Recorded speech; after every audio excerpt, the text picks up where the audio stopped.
You are listening to the Run the Rack Outdoors podcast, where we take an all-in, leave no doubt approach to all things adventure hunting. From the big woods to the high country. How about that? Let's learn together as we discuss with our expert guests on what it takes to be successful in the backcountry. I'm your host, Weston Homa. Let's get into it. All right, everybody, and welcome back to another episode of the Run the Rack Outdoors podcast. Going to get right into it this week. This is a solo episode, and I'm going to title it, What the Mountains Have Taught Me This Year.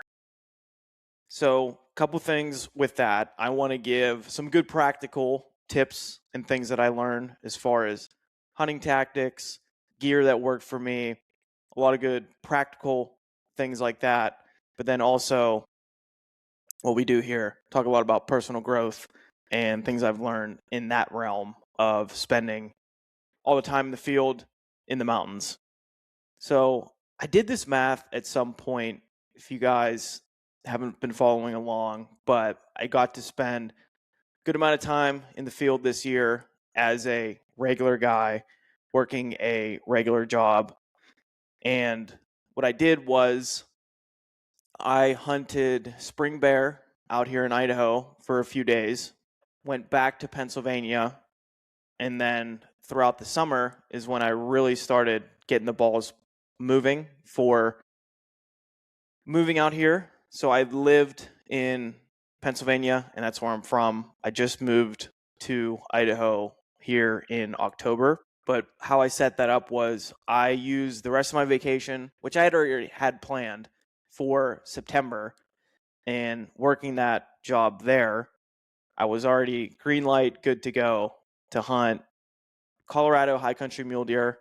We were out there for about a week and then went to Idaho and chased elk for about 2 weeks, and then went back to Pennsylvania, and house was sold and left the job, gave them notice and all that, and then moved back here, moved to Idaho officially mid-October, had a non-resident deer tag that I picked up in the leftover in August because I knew I'd be out here wanting to keep hunting. So I did that and hunted mule deer, got a mule deer buck on just weekend trips because I started a new job, didn't have any vacation. So did that, and then actually had a late cow tag as well, but couldn't get on any elk. It was a low country unit and was able to find a bunch of good deer, but again, spent time out there pretty much every weekend through end of October and November. So I don't know. Like I said, did the math. It ended up being 30 some nights in the field this year. And I hope to, I kind of like to track that year to year because, and that's maybe one of the first things I'll bring up here as a lesson learned, whatever you want to call it. It's time in the field. I think that is some of the best advice that I can give based on the chapter that I'm in right now and talking to these very experienced killers in the backcountry. And those are the people that I like to connect with. I'm all for helping people out, people maybe just getting started or people that are just trying to find more success. I love talking to those people too, helping people out, like I said.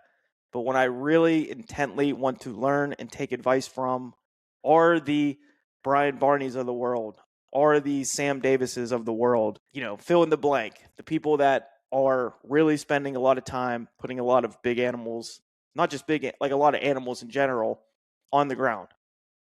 These guys spend a lot of time in the field, not just hunting, but also scouting. And maybe they scouted a lot more in their younger days, things like that. But I just want to hammer home, I do not understand why people get all frustrated. Well, I know why, but people get very frustrated once hunting season starts and, they're not finding their success. And I'm all for sharing on social media the fitness and training for hunting. Like, I am that guy. I've said this before. But if you are not scouting throughout the summer and or whatever time of year, whatever, I think that's your biggest piece of the pie. So time in the field, and I can't wait for this summer. I wish people would post like scouting and learning your animal as much as they would like in the gym getting ready for hunting season. I mean, that's all great. Like, I'm not knocking that, but when it really comes down to putting animals on the ground, time in the field. So I don't know. That's something that I like to kind of keep track of, like how many days in the field did I get this year? And I just want to keep building upon that. And maybe one day I can just say like, yeah, I just hunted all fall and spring, whatever. So I think that's really important. And making sure every year, it's like the end of the year, this is what I'm doing. Guys I'm talking to, this is what they're doing. Whatever you have vacation for work already. So it's the end of 2025. Look at 2026. Get very intentional with your vacation, your PTO, whatever your work calls it. Block out time. Try to block out weekends in the summer for scouting. Block off that time for hunting. Because next thing you know, hunting season's going to roll around and you went to the beach. You went and had to do these other nonsense things. You had to take a day just to run errands, like whatever. No, you have to be intentional with your time and spend time in the field. I think that is just super key. Anyway, I'll leave that one there. So, time in the field, number one piece of advice I have. So as we go here, these are more lessons learned and things like that I've learned from my time afield this year. As far as practical tip, I think number one thing I think impacts your animals and is a good indicator of the success you're going to have on the trip is hunting pressure. It's not, the coolest gear. It's not who can hit that bugle tube the best. For me, I just saw a drastic change in animal behavior and frequency of how much we were seeing animals when hunting pressure really rolled in when we were in Idaho chasing elk. And I'm just going to out hike everybody. I'm going to go in further and deeper. I'm still a firm believer that works. I was in a very popular mule deer unit here in Idaho, and I got away from everyone and was up there on a ridge glassing up deer, tagged out in a weekend, and was talking to guys down in the bottom, packing my buck out, that were just walking the trail. And they said they were out there all week, and all they saw were some does and stuff they were glassing. So, yeah, I'm all for, and I think it's still the way to do it, in my opinion. People can hunt how they want. But if you want to find more consistency, you got to get away from people, got to get away from the pressure.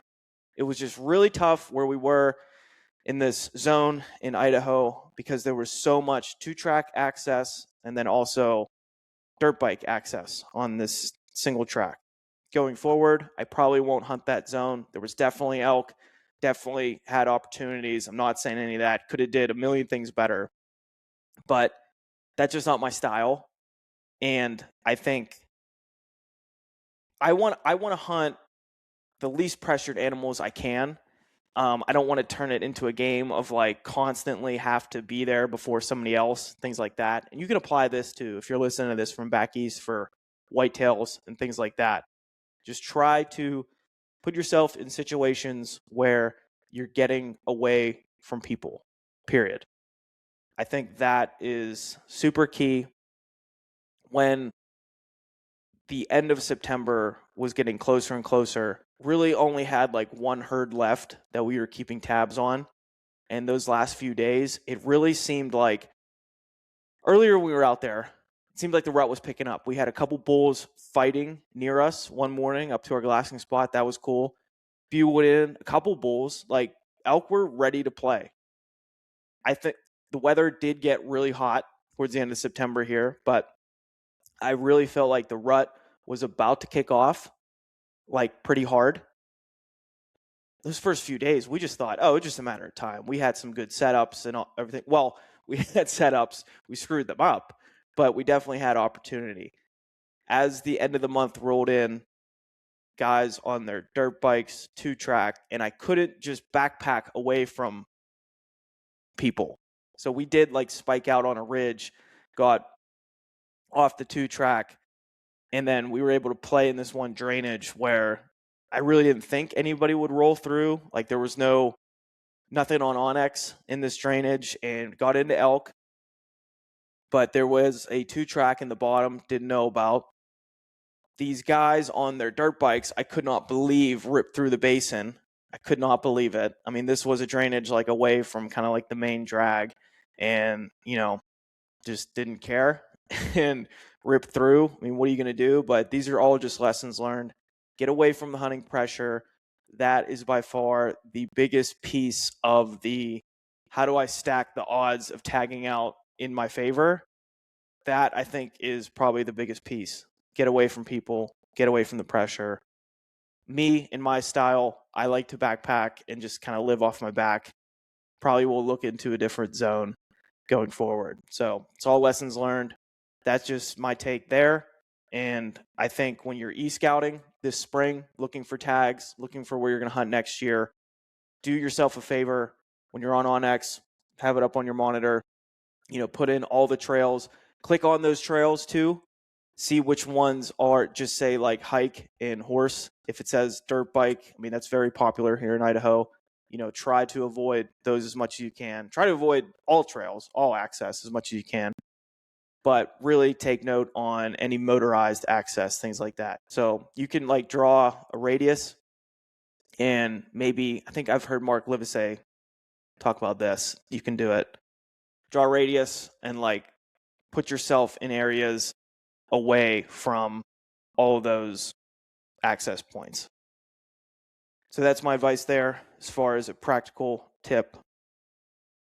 Practice with your gear. I feel like still not a lot of people do this. When I was living in Pennsylvania, I would take the time to go backpacking, doing overnight scouting trips for deer, all these things, just spending time with my gear in the woods and becoming a really good backpacker. And if that isn't your hunting style, that's fine. But still, a lot of that gear, even if you're hunting out of your truck, using your water filter, just breaking in your boots. I mean, I could sit here all day. Like everything in your kill kit, lighting a fire, all these things. Do those things. Practice with your gear. Become very efficient with your stuff. I'm telling you, it's crazy when like you come out west to hunt elk for 7, 8, 9 days, whatever. And you get there on day one and it's like you got all this time. But that time will go so fast when you have to move spots because you don't see anything. When a basin blows up, you're mule deer hunting because guys rolled in and just walked through the drainage. Now you got to relocate again. When you get socked in for a morning, there goes half a day. And if you're not like fast with getting your water, if you're not dialed in with setting up your shelter, if you're not, we had a time in Idaho, me and my hunting partner, I want to share some of these stories. A storm was rolling in. It looked nasty. Luckily, we didn't get it too bad. And we got a few storms on this trip, but wasn't quick with setting up his bivvy. And here's the thing, and this kind of goes into my next point. Do not bank on, I'm just going to hike out. I'm just going to hike out. If shit gets bad, I'm just going to hike out. It comes back down to you only have so much time. And you will not believe how fast that week or that 8, 9, 10 days will go if you keep screwing around. You need to maximize every second. Like, I remember my high school baseball coach would say this, like, a baseball game is so long, it feels like it drags, it's slow, but baseball is a game of seconds. And that's what I feel like when I'm elk hunting, deer hunting, whatever hunting in the backcountry. It comes down to seconds. It could be that second of getting to that glassing spot, that second of like, you're not screwing around for an hour filtering water.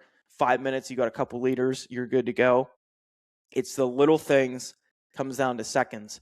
And if you're banking on like, if shit hits the fan, I'm just going to hike out, and your mindset just goes to that for like your shelter, or if you get rained on or the temps drop. And like the one night, like we had another storm rolled in, you know, I made it back to camp because it's not worth getting absolutely drenched. And then when the temps get down into the 20s and 30s, then you freeze and you think you're just going to hike out. Like, that's a waste of time, in my opinion. I'm going to have all my rain gear, and then when I'm done hunting, try to get in that tent as dry as possible and just make sure that I'm hunting smart and not, you know, putting myself in miserable situations on purpose out there, trying to maximize hunting time efficiently. So when I wake up in the morning, I'm ready to go. I'm not purposely freezing and having a horrible night's sleep and all these things. So I don't know. I'll leave it there, but make sure you're practicing with your gear, maximizing your time, and really looking at the gear you have too. And I don't want to keep throwing hunting partners under the bus, but we'll just say, I know my sleeping pad is an R4, and that R4 is that heat retention rating, and that's going to get me through pretty much most of the year. Maybe if I was doing like some extreme late season, I mean, I don't know. I've took it out for, November hunting in Colorado. Temps definitely in the single digits. 0-degree bag, that R4 pad, slept like a baby. Need to make sure you understand the heat retention rating of your pad, the comfort rating of your sleeping bag. And this will go into my next point here too. I am just so pro synthetic, it's not even funny. I don't know. I have one down quilt from Enlightened Equipment, and I just can never seem to grab that, because every time I go on a hunt, it really seems like there's usually one storm or something that rolls through. And if I have just all down jacket, down quilt, and I know if that gets wet, it's not going to be as effective as a synthetic bag. And really, that synthetic bag, I've gotten in there wet, at least somewhat wet, and been okay, because it just wicks all that moisture.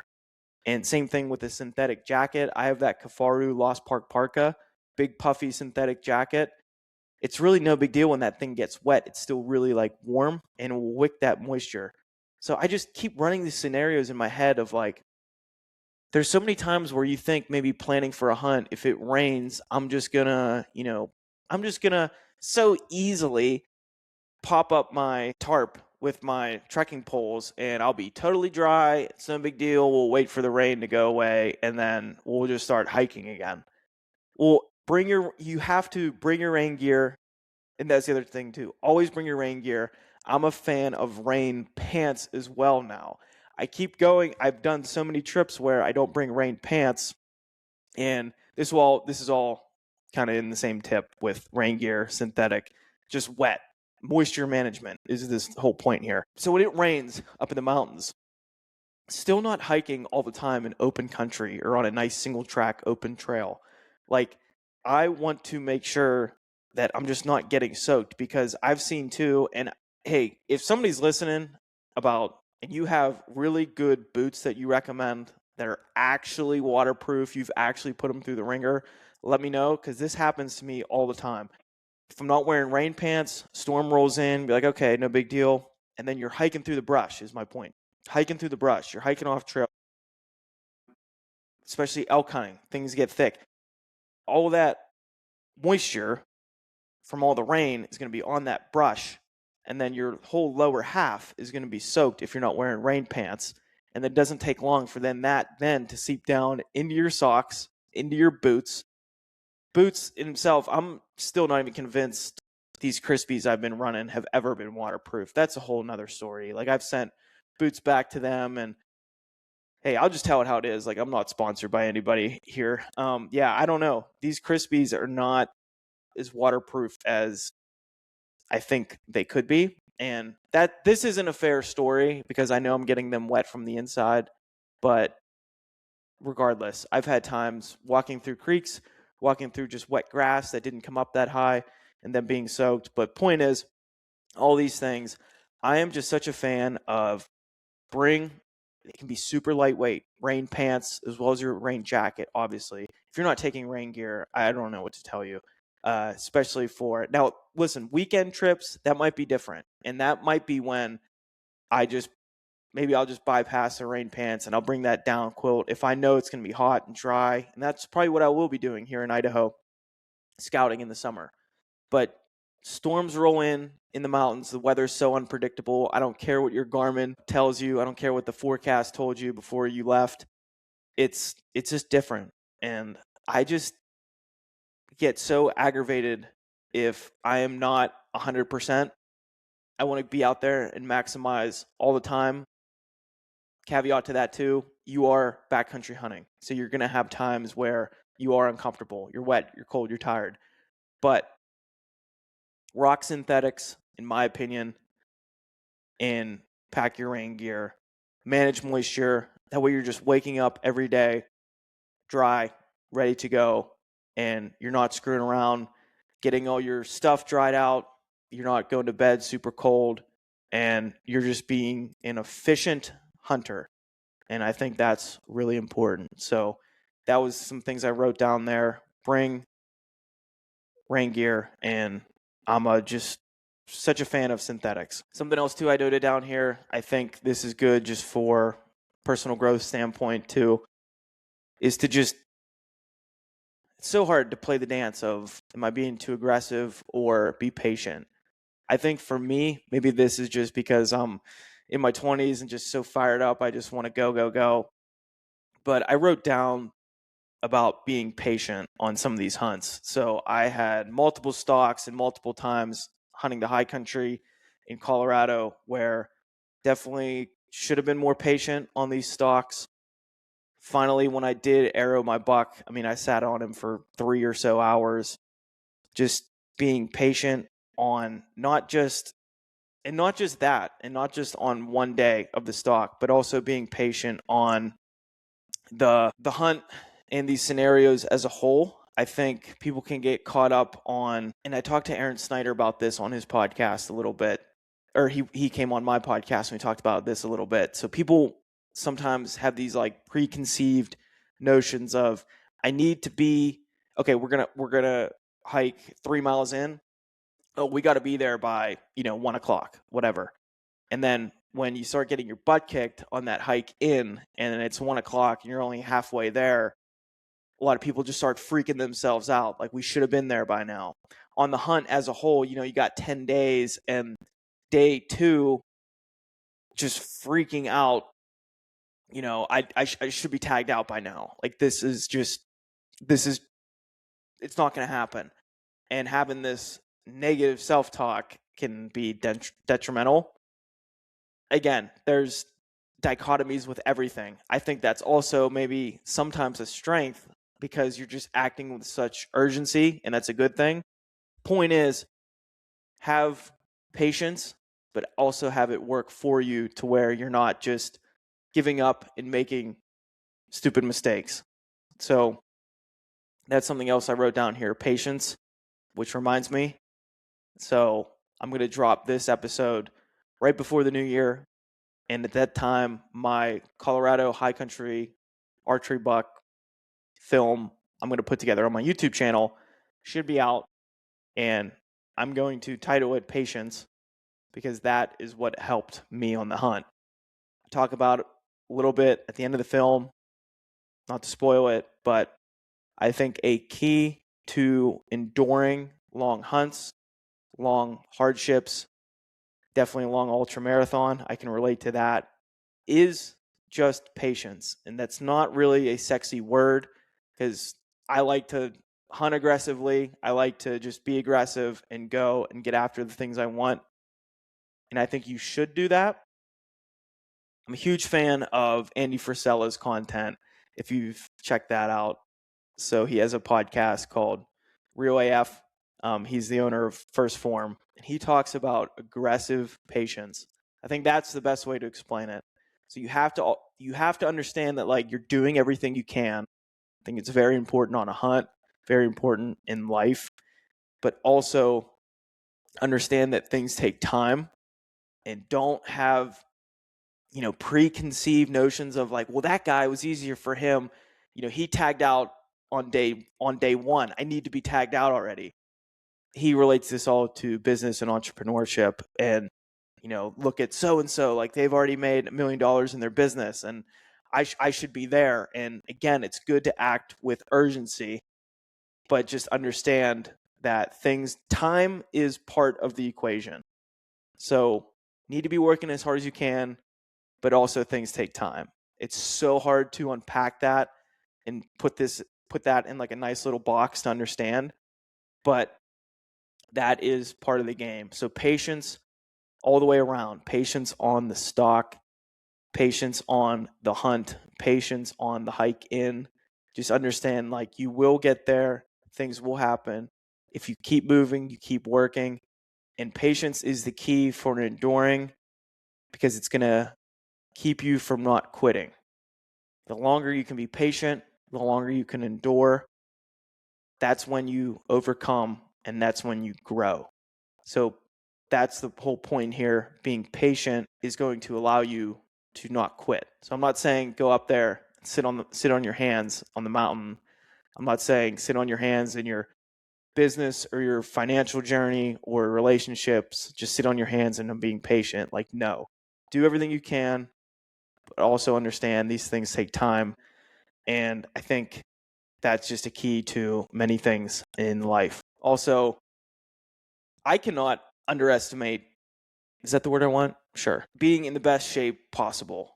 Like, I really think understanding your animal, scouting, all these things, if you can scout, maybe you're from down south or back east hunting the west, maybe you can't. But being in the best shape possible is a controllable, no matter where you live, what you do. I don't really care.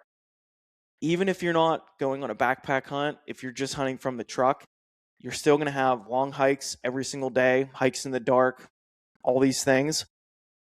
I've never regretted not being in the best shape I can for multiple reasons. One, I know if I need to get somewhere, there's no mountain too tall, no valley too low, whatever the expression. But if I need to get somewhere, I can get there. That gives me a lot of confidence. And if I know I'm going in on a hunt and I can look back on my year and I have all this, I have tangible evidence that I am someone that can run mountains, that can be in the mountains, that can hike all day. Like, give yourself the evidence that you can do that. And you do that by, a couple days a week, I'm going to put the pack on and I'm going to hike up these hills. A couple days a week, I'm going to get out and I'm going to start running. A couple days a week, I'm going to hit the gym, move some weights around, get the heart rate up. Whatever you want to do, I really don't care. I think maybe everybody should put the pack on, do some training hikes. That's because that's what you're going to be doing. But just do that throughout the year. Wake up early. You're going to be waking up early on the hunt. I think that's the best thing you could do. You're going to be waking up early on the hunt, put your pack on and hike up a mountain. Do that.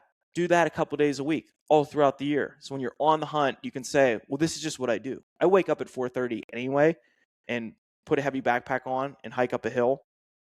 That's what the hunt's going to be. And that's whether you're hunting from the truck or in a bivy tent, like whatever.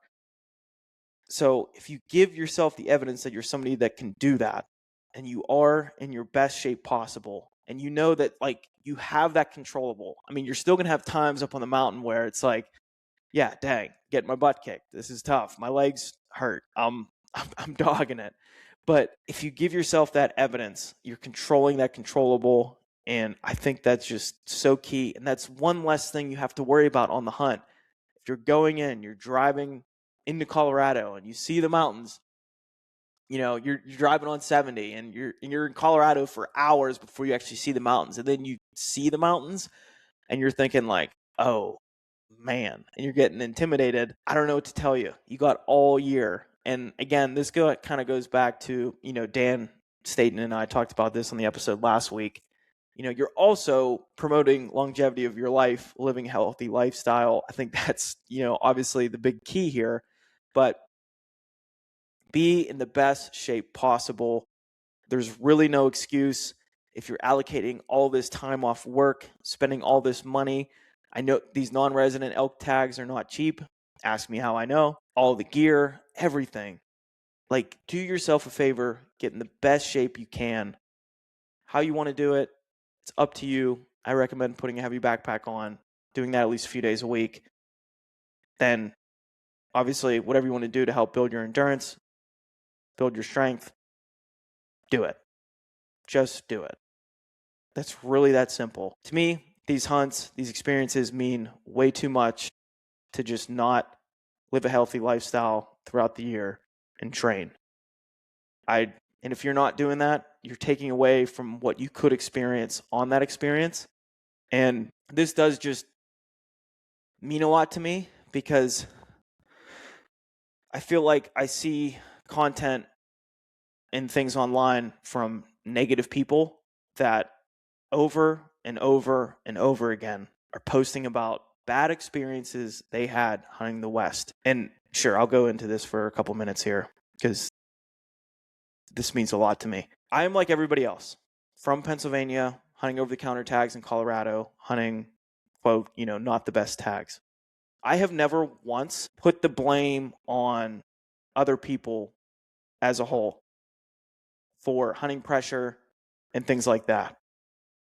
I feel like, and I've experienced hunting pressure just like everybody else. I'm not saying I haven't.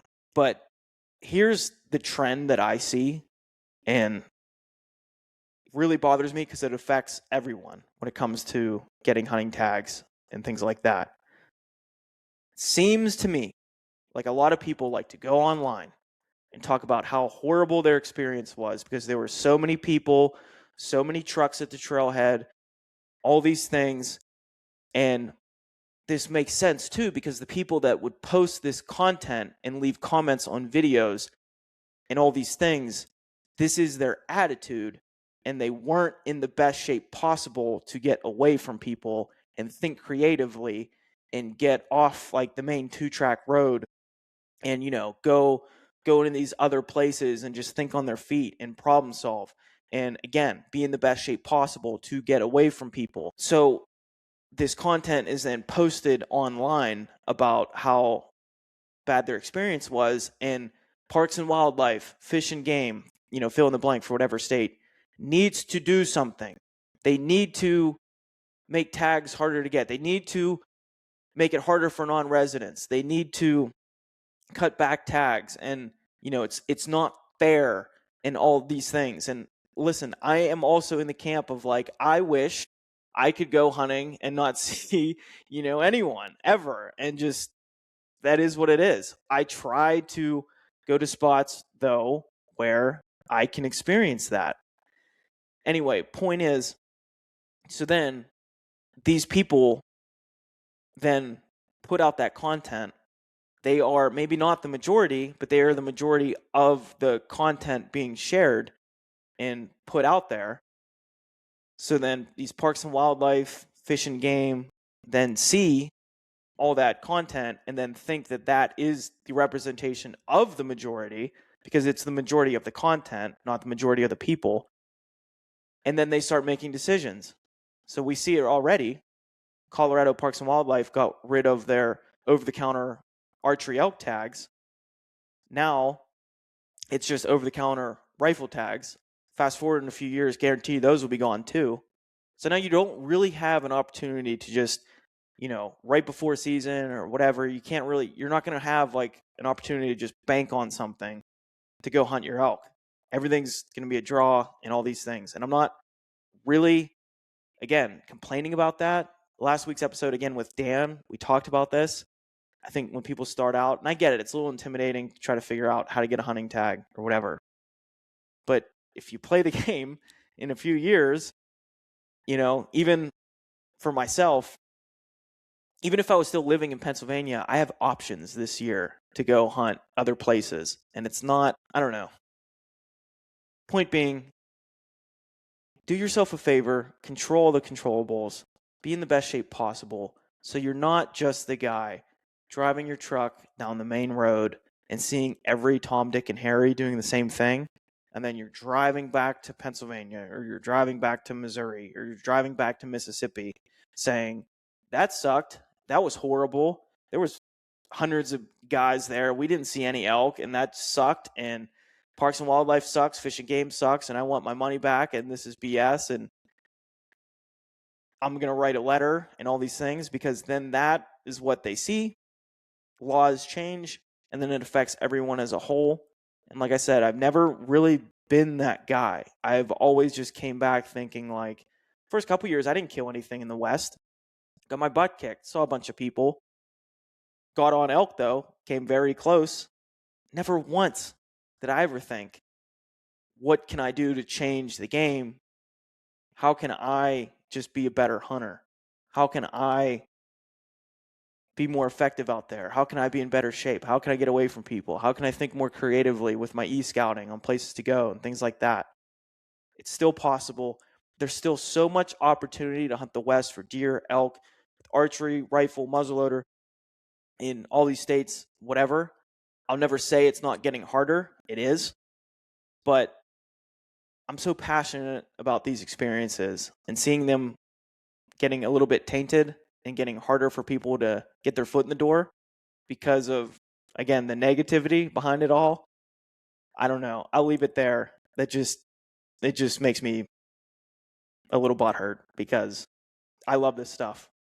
I love it. I love hunting the mountains for elk, deer, bear, whatever. And I believe there's still a ton of opportunity. It's one of the best experiences I think we can do as men, women too. But I've just found so much growth, and mountains give me so much spiritually. And yeah, I don't know. Be in the best shape possible. Do yourself a favor, and I'll leave it there. Okay, that was a pretty big rant on that one. Something else from a personal growth standpoint, from spending all this time in the field. So I had hunting partners, I guess, for most of my days out there, but definitely had some nights alone in the tent. And over the years, I've done solo hunts too for longer periods of time. I want to tell people this, because this is definitely a hurdle, especially starting out. It's okay to be scared out there. It's okay to be a little fearful. So when you're miles from the truck and you're in your tent by yourself up on a ridge, and there's, lions, tigers, and bears, whatever, I don't care who you are. First time you ever do it, it's a little scary. I don't think anyone's ever just done that the first time and thought, no big deal. I think it's a skill like anything else. The more you do it, the better you'll be at it. You'll be more comfortable. What I used to do back east is, like I said, I'd do those trips, backpacking trips, just go to state forest, and even make some treks like to Shenandoah National Park. I'd go up to the Adirondacks in New York, but then just, state forest in Pennsylvania, Maryland, I'd scout for deer, look at some cool stuff, backpack, sleep in my tent by myself. Oh yeah, West Virginia's got cool areas too there if you're from that area, like Dolly Sods. Awesome place to go backpack and sleep in a tent. Just get comfortable in a tent. Be comfortable in the dark. Still think there's a lot of people out there hunting, maybe not finding success. The big thing is like hiking in the dark. They don't want to do it. So they leave their glassing spot a half hour before sun goes down to get back to camp before it gets dark. And I know it's uncomfortable. And there is I think it is primal. You don't want to be in uncomfortable situations like that in the wilderness. We're built to, be back in our shelter, probably at dark. That's how we survived. But when it comes to backcountry hunting, don't leave your spots before dark. Be comfortable hiking in the dark. Be comfortable in a tent in the dark by yourself. I think even if you're planning hunts with guys, if you can be comfortable like that by yourself, you're just going to have even more of the confidence out there. So it's okay to be scared. I mean, everybody knows, big badass Cameron Haynes. But if you read his book, Backcountry Bow Hunting, that he wrote 15 years ago, he has a whole section in there about being afraid. And he talks about it. It's normal. He was afraid. I'm sure if you talk to him now, still had some scary moments out there. He understands it's okay to be afraid, but just don't let that yield inaction. And I think that's a lot of things in life. So you should be doing things that scare you always to chase your goals, but that's okay. It's okay to be afraid. It's okay to go into this unknown. It's okay to go into an adventure, not really knowing the outcome, but that's where you grow and that's where you get better. I'll never forget, I've told this story.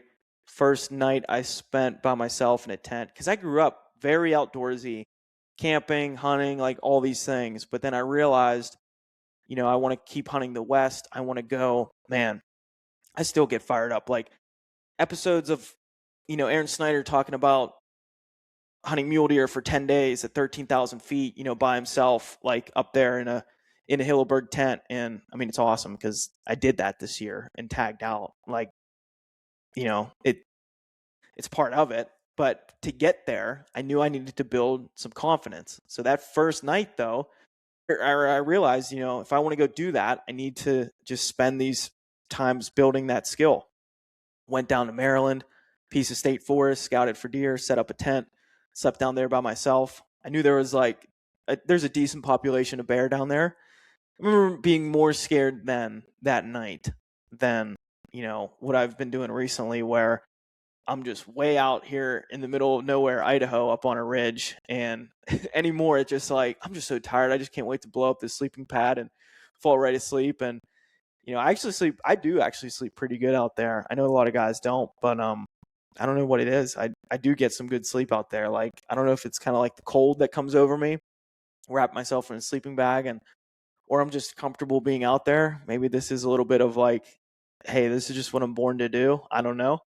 But again, I have that confidence and that skill getting over some of those fearful moments now, because just giving myself evidence over and over and over, starting small and then building the skill to where, like I said, I'll go out for multiple days by myself and get some decent sleep. So it's okay to be scared. Build those skills. Get out there by yourself. That's my advice there, and so forth. I just noticed I didn't talk much about the gear I used this year. I'll get into that a little bit. Some good gear items from spending all this time in the fall that worked for me. Again, I'm not sponsored or anything, so this is all my true advice here. I spent a lot of nights in that Stone Glacier Sky Air bivy. I think it is a really great piece of gear. So it collapses down so small. When you get that thing and it shows up in the mail, so the inner and the outer are going to be separate. Do yourself a favor, for God's sakes, and you should be doing this with all your gear. Spend time with it. Put it up, at least set it up in your backyard, and get everything connected. So you're going to connect that inner to the outer, get it all set up, understand where you need to put your posts. So you can use your trekking poles to set it up. That's what it is. You can check it out online, see pictures of it, but what you're buying is just the inner and the outer. There's no tent poles or anything like that, and they give you stakes and guy lines and things like that. But then you use your trekking pole in the front, one in the back, and you tie those guy lines like off to it, and then it's kind of like self-supporting with your poles. So I like that because I am somebody that brings trekking poles. I remember when I started, I was like, I don't need poles. That's, lame. But once you start using them, then you're like, okay. Especially when you're packing out an animal, for God's sakes. It's really nice to have trekking poles. So I'm going to have my poles anyway. So that's a way for me to like save some weight. Plus that whole inner and outer together with stakes was like, I don't think I hit 2 pounds. So it was really nice. And I was looking at bivvies. I like nerded out on bivvies throughout the summer, seeing what to get. And I was like weighing options and everything. I've just heard from too many guys that like if you're getting one of those bivvies that's just like an inner, it's just the netting, super light. Trying to think of any brands here, but a lot of like the lightweight backpacking brands. If you want to run that and then run a tarp, but maybe you're like in the thick elk woods, you're not always going to have the ability to set up that tarp really nice, and a little bit harder than you think. And then every time I get caught up in a storm, and it's going to happen on a lot of these mountain hunts, I'm always just like, I am so happy I'm not in the cheapest, lightest shelter right now, because just picture yourself there. Okay, you're on day 4 of the hunt. You're getting on some deer, you're getting on some elk. Maybe you came close one day, and like you're fired up. You can't wait for this. Okay, storms rolling in. We get back to camp, wait this out, and then go back out. Imagine you're in the maybe cheapest thing or just the lightest weight thing, or both, and you tuck yourself in, the storm really rolls in, now the wind comes in, and your shit just like falls apart. Like, could you imagine? And now you're absolutely soaking wet, trying to get the tent set back up. Now you're getting in a wet tent. It might be in Colorado, we had a day we were in our shelters for like 3 or 4 hours. That's just kind of the way it goes sometimes. Then just now you're soaked. Now everything's soaked. Picture now it gets dark. Now temps are getting into like 30 degrees. Just miserable. And again, if somebody is listening, they're just like, well, I'll just hike back out to the truck. Okay. You spend 4 or 5, 6 hours doing that. You spend all that energy doing that. You spend all those calories doing that. And then what? Then you're going to spend a day, going to town, getting all that dried off or whatever. And then another half day hiking back in. Like, you just lost, that might be 20% of your hunt, 30% of your hunt, if you're looking at like days in a field. Or have a shelter that you've practiced with that's going to hold up, and you're just in that tent the duration of the storm. And this is what we did in Colorado. We crawled right out. We're totally dry, back up on the glassy knob, and we're ready to rock and roll. For something that light, still took it out in a storm. Everything held up totally good. So that was the Stone Glacier Sky Air Bivy, and I think it was good all the way around. That was one piece of gear. When I get water, I really like this SteriPen. So I have the SteriPen Classic 3. It does run on batteries, AA batteries, so I bring some extra ones. If you are going to go that route, buy lithium batteries if you can find them. Seems to last longer. I try to also make sure I put that in my sleeping bag at night to try to just prolong the life of those batteries. That's my piece of advice there. So I got this off Aaron Snyder. For years, he's been saying this is the best system. So again, I'm all about maximizing hunting time. So I keep that SteriPen in my front pocket on my hip belt, and then I keep a Nalgene on the other side of my hip. And then when we want to go get water, I can do this so fast. I don't have to. Again, people can do whatever they want. I mean, I've hunted with guys too that have different systems that, they kill animals just fine. But this is how and they have other ways of getting water, but this is just how I like to do it. And some people aren't comfortable with the SteriPen idea either, and that's fine. Luckily, I haven't gotten sick yet. But when we cross a creek, and it might not even be like the intent of like I need to go get water. It could just be like on the hunt, looking for elk. I come to a little rolling creek. I can just stick that Nalgene in the creek like that, fill it up, and it takes 90 seconds for that SteriPen. I just stir it around in there, and then boom, I got a clean, purified thing or liter of water. So it's not going to get obviously the fines because you're just sticking that pen in there. But what it does, it breaks up the DNA of all the bacteria and essentially kills it. That's what the UV light does. And then what I'll do too, I carry around a 6-liter dromedary bag, and from MSR, it's basically just a water storage bag. Carry that kind of always on my back, and like whatever extra water I need for the day, I'll just, I'm not going to fill that up completely for the day. I'll just put in a liter or whatever if I want to carry that around. Or what I do a lot is like I just leave that at camp. I drink a bunch of water before I start hunting for the day, carry just 1 liter around with me for the day. And then when I come back, I got, all those liters, and that's like my storage. And I think what I'm going to do though going forward is probably get a bigger one of those bags, like an 8. I think MSR makes a 10 liter. That's just going to prolong me like an extra day of water, because in Colorado, hunting that really high country, that might be like a block of time where you just have to drop down. You just have to drop down 1,000 to 1,200 feet or whatever to get water, or maybe more, whatever. But luckily we didn't. We actually had some water pretty close this year, so we lucked out. But it was still like we had to allocate time to go do that. Regardless, though, that's how I like to get water.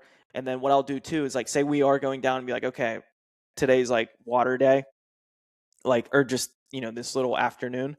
I got those aqua tabs, and you can get these off Amazon. And I've looked at like all different ways to like purify water in a large volume at one time. There's a lot of like two-part things, solutions where like squeeze a couple drops of part one, then part two. You can do that. But these aqua tabs seem like the best things too. I think just one of the, don't quote me, I have it written down, but you can just drop one or two of the pills. It's like one pill per X, liters, and then you only have to wait 30 minutes. So what I'll do is like I'll purify that water bottle first with my SteriPen, and then that's my water for right now. And then I'll drop those little tabs in there into the big 6-liter thing I fill up, and then carry that back to camp, whatever. And then I don't have to, I'm not touching that water for a while anyway. And that's how I like to get water. So that's SteriPen, aqua tabs. That's, again, just keeps just working well for me, and I don't think I'm really going to change that. Other pieces of gear, really worth mentioning. I have these Marmot sleeping bags that have been doing just fine for me. I'm sure I can look into a synthetic sleeping bag that packs down even further, that's lighter weight, but I have a 20-degree Marmot sleeping bag that I pretty much ran most of the year. And I think 20 degree is a good spot to be in for, September, later September, high country if things get cold. Sometimes, temps get in the 30s. If I have a 20-degree bag, like I'm more than comfortable. I might even start to push the limits a little bit now that I have like weekends here and I can just bomb, in the mountains and see what I can get away with. But 20-degree Marmot sleeping bag, it's not the most highest end. It's not the lowest end thing you can buy at Walmart either. But I recommend that for people looking for, what's something that can just get me in the game, good for most hunts. I've had that Marmot synthetic bag for a while, and I think it's, it really does the job. Other than that, I think that's probably the bigger key items I had for gear. And because I don't really want to spend too much time talking more about gear, because that's something I had wrote it down. I think a lot of people invest way too much on gear. Like, just find things that work for you that can maximize your hunting time. Don't break the bank either to where you're postponing like an elk hunt because you need to buy, the $500 Kuiu pants like right now. Like, you don't. I had those Wrangler all-terrain pants from Walmart, baby, $30, and was living in those for like a month, and they're held up just fine. And again, $30, really good hiking pant from Walmart. I think when I posted that reel of the pack dump I did for a podcast episode, that one got like one of the most reach, especially on TikTok. And all these people were saying like, stop, you're spoiling all the secrets. Like they're going to make them like $100 now or something, but all good fun there. I think they are, such a good, like, you just want to get out there and get in the game, buy those pants, call it good. That'll just get you out there. And yeah, I think people just, you don't need, and if you look at me, if you watch the hunt films and things I post, like, yeah, I got a bunch of Sitka, I got, a bunch of decent gear, but I think early on, I maybe bit that a little bit too hard, thinking I needed all these things. That being said, though, there are some pieces of gear that I do like from Sitka that if you have the funds, you want to go for it. I mean, I'm not telling anybody what to do with their money or whatever. I think they are nice pieces of gear, but don't think you need all the top of the line stuff, all the top of the line backcountry camping gear stuff. You don't need top of the line really much anything anymore. I think there's a lot of good gear out there that can hold up just fine. Just start hunting. That's my big thing. Don't let gear and the investment of money in gear prevent you from going on your next hunt. I think that's a huge mistake. Just get out there, get some things you need, and then once you get out there, you're going to also start to understand like, oh, yeah, I don't need to really invest here. You might learn though that, maybe you don't sleep that well and you need to invest a little bit more in a sleep system, sleeping pad, and that's fine. So that's my advice there. And I've gotten a lot of that stuff too. Like you'll see me rock like off Rockslide. So Rockslide has a classified section, guys selling used gear. I've bought like a ton of stuff off that. I bought my Hillberg tent off that, a couple $100 cheaper than I would buying it new. The guy just said like he's too big of a guy for it. Only used it a few times. I bought it, saved myself a couple $100, and I rock that Hilleberg all the time. I have an outdoorsman's tripod. Those are an expensive tripod, but bought that used off a guy. Again, this is all just kind of like using the trust system, but I've never had a bad experience on anything with Rockslide. And then I've sold some stuff on there, so check that out. There's always deals for stuff on there, and look for other places. So that's my advice too. So that's kind of the items I wanted to hit on gear. I will mention another thing here about, I had 2 experiences where wasn't really the safest things for me to do. 2 basically. I can't remember the last time I was that close to death, really. So 2 near-death experiences, and I'm not, laughing at this, making light of it. I just wanted to share these because there's lessons learned here for sure. When I was in Colorado, I was up, again, 13,000 feet in the cliffs, and I had one day, we were kind of both putting a stalk on this buck, like trying to kind of like close the distance on it. Hunting partner went one way, I went the other way. And if I didn't keep a calm mind, I definitely would have fell off a cliff. Like, I'm not even kidding. I have some of it on the YouTube hunt, but there was one part, or like the YouTube video, but there was one part I couldn't take my hands off these rocks, and I scaled this rock face just to get to the other side of the top of this basin. And I had my bow in hand too, and I had to, which made it really hard because I always had to keep like 3 points of contact. So I had to scale this rock face and grab the bow, try to put it on another rock like in front of me, and then side shuffle and then to the bow, and then just really take my time. I was really freaked out, couldn't look down, and easily could have slipped there. So I just wanted to share that, not to try to like I'm some badass, but don't put yourself in those situations if you don't have to. I think I was just so driven to tag out, and like I want it so bad. Like I love this stuff and I want success, but just be smart is my advice, and that's something I need to tell myself more. It's not worth falling off a cliff for a mule deer. The other one was I was hunting later season, and I was taking my truck off this 2-track road. Actually had already turned around because it was getting like so nasty, and it was raining, it was dark, trying to get to this spot, trying to get away from people. And I knew I had to turn around. So when I turned around, I knew there was one spot where, so my tires were caked in mud and I had no grip, and I was going through these lower country foothills and stuff. And then it started to get steeper and steeper. And there was one part where the road kind of went on the side of this big hill, and there was several 100-foot drop, just straight drop to the side. And I knew it was downhill a little bit on my way in, and when I turned around, I knew like, okay, I got to watch out for that when I get to that point, because I have to put in 4-wheel drive and gun it. All of a sudden, I'm driving back, and I was like, where is it? Like, where is that nasty part?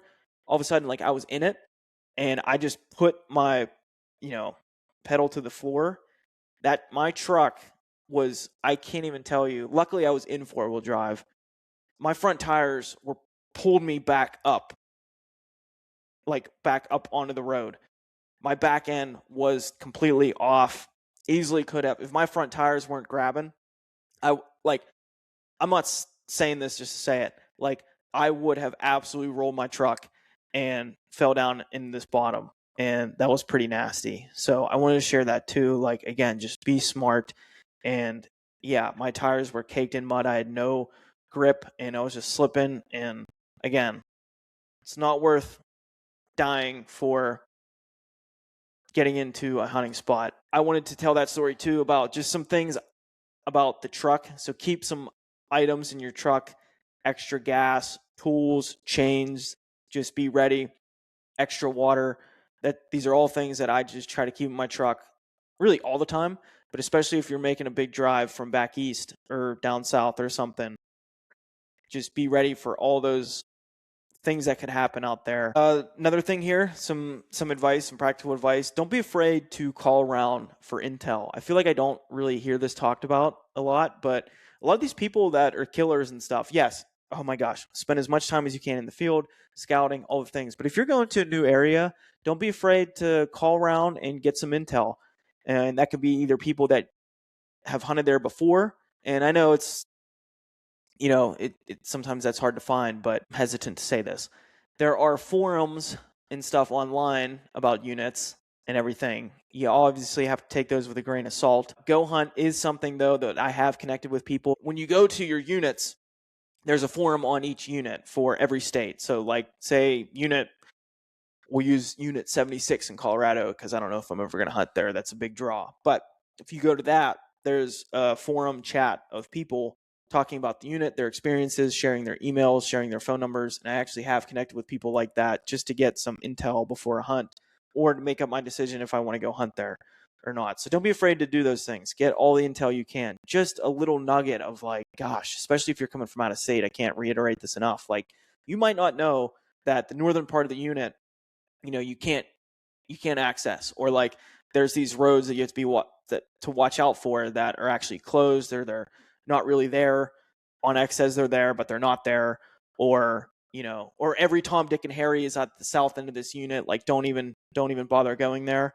And then using that intel is going to save you maybe a couple days of your trip, your vacation time that you have allotted. And you're like, okay, I'm not going to go there. I'm just going to focus on this different part of the unit. And there you go. You just saved yourself some time versus, going there and being like, this sucks. Like, I wish I knew that I couldn't access this part of the unit, or I wish I knew that like everybody goes here and this is all just like, camps and truck camps and things like that. So don't be afraid to get intel, obviously, from people, but I want to bring this up too. Call Fish and Game. Call Fish and Game, call the state or the Forest Service in that area. I do this all the time. I don't ask like, where are the deer, but I ask about these access roads and get very intentful with your e-scouting to where, okay, this is my plan A. I'm going to drive here. I'm going to park here. I'm going to hike in here. I'm going to glass here. That's plan A. Plan B, I'm going to park here, drive here, park here, hike in here. All these other things. Do that for like, I give myself many plans. Like, I would go to plan like, plan W. I don't know. But when you do that, don't be afraid to call Forest Service and be like, hey, what do these access roads look like? Can I take my Cummins on this 2-track road? Or, is this like really nasty? It's like, they might be like, oh no, that's just like side by sides or just high clearance, things. Or they're like, oh yeah, it's not bad. Or they say like a lot of people drive that road, which might mean there's more hunting pressure. So just call, get that information. Fish and Game too. If you can get a hold of a biologist, again, don't ask where are the deer, where are the elk. Like, don't be that guy. But I talked to a guy this year, and I'd like to actually, I've been meaning to follow up with him. Just really great guy here in Idaho. He was the biologist in that region. And we started like just BSing for a good 20 minutes about mule deer and stuff and migration and things like that. But if you really just kind of have specific questions, get the ball rolling, and don't just be that guy being like, hey, I just need to tell you to tell me where the deer are. They're not gonna, help you or kind of give you the time of day, or they'll give you some general info. But just try to be charismatic, and that's my advice there. So don't be afraid to ask for help. Okay, I think we're wrapping up here, but wanted to definitely put this out there before I wrap up. So, okay, my toxic trait is I compare myself to others in these things I want to get good at. That being said, I don't let it really rob my joy. They say comparison is a thief of joy. I let it inspire me, and I let it push me to work harder. I don't think there's anything wrong with looking at the best people in your craft, whether it's hunting, fitness. For me, it's like, the endurance running, or it could be, financially, it could be, whatever your craft is. And don't compare yourself and think like, woe is me. Compare yourself and see what they're doing. Try to replicate that in your own life. Usually you're going to find that you just need to work harder, is my point. if you want to hunt the West on a over-the-counter general tag, public land, do it yourself, backpack in if that's your thing, it's so hard. It's literally one of the hardest things you can do. If you are sitting there and you're like, okay, here we go. Over the counter, Colorado, backpack in. I want to kill 6-point bull with my bow. Totally do it yourself, public land. It's one of the hardest things you can do. So just don't get caught up in comparing yourself to others on the internet that you don't even know. You don't know what hunt they're on. For all you know, a brand could have put them on a private land hunt where there's big 350, 380, 400-inch bulls running around everywhere. And maybe, and I'm not knocking anyone, a lot of those guys definitely grew into that position that they're in now by cutting it out on and toughing it out on these tougher public land hunts, do it yourself. But point is, let that inspire you, motivate you. If you see animals like that hitting the ground, but just don't, you don't know the situations on the other end of the phone is my point. Like, it's public land, do it yourself. Backcountry hunting is one of the hardest things you can do. I love it. I'm not interested in buying a landowner tag. I'm not interested in hunting private. It's just not my thing. That being said, you have to understand how hard these experiences are, but that to me makes it all the more sweet when it comes together finally.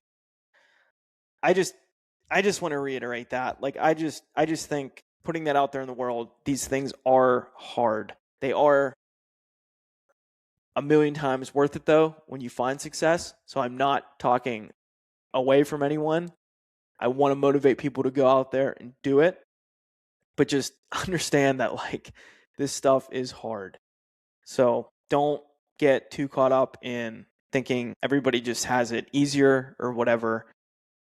I don't know, a little bit of a rant there, but just understand that these are one of the hardest things you can do to find success. Also, in the same breath, I'm going to tell you, when you do, it's the sweetest thing you can think of. So definitely go do it. But again, the influencer you see online, or whoever online, could even be not an influencer, just some guy that hunts a lot of private outfitted hunts. Again, nothing wrong with that. But again, that's what they're doing. That's not what you're doing. So hunting is like this kind of like weird thing where, the end game, everybody wants that big 6-point bull grip and grin. I think what's a little bit sweeter to me, what I'm after, is that public land, do-it-yourself hustle. That's just a different path is all the picture I'm trying to paint here. So again, get out there, do it, bust your ass. It's going to be a lot of hard work, but it is going to be awesome when it all comes together. Just don't quit. Okay, here we go. Last thing. This is a personal growth tip. This is a backcountry hunting tip. And, obviously I'm not the first to say this, but I cannot understate this enough. Having a positive mental attitude out there, having so much gratitude for just being out there, having so much gratitude for just being alive, having the health and just the ability to go do these things. Even if it's just a week, that's all you got. You're a blue collar guy, and this is like your vacation for the year, saving up. This is, it's still me. I still have a regular job. This is still me. But like, I love being out there in the mountains so much. I want to reiterate this too. Like, if somebody's ever going to question, like, I'm making this content, I'm trying to grow and all these things, but I know nobody's ever going to question how passionate I am about this stuff. I love hunting the mountains so much. So when I'm getting my butt kicked out there, you have to just find ways to tell yourself, what else would you rather be doing? How awesome is this? Look at these mountains. Look at that sunset, that sunrise, looking at deer, looking at elk, like way back in there. And it's just the most amazing experience. And there are going to be times where it's so hard and you think, like, what is wrong with me? Like, why can't I get a shot on this bull or whatever? And I'm not saying it, and I don't want to cheapen, like, and I'm not the guy to say, like, oh, well, it's more than just the animal, like, whatever. I mean, it is, I guess. These are incredible experiences, but I am out there to fill a tag. I am out there to kill. If I don't, I am going to be pissed off. But in the same breath, I found, though, what keeps me going on a hunt where it is getting tough, day 5 or 6, is just having so much gratitude and having a positive mental attitude. That's going to yield better decisions. And actually, when you start doing that, having gratitude and having the right attitude, that's actually what's going to help you find success. Because when you start having the negative talk, the negative attitude on things, you're only going to do yourself a disservice. In those last couple of days, you might be making bad decisions, and then you're just going to be running the clock out.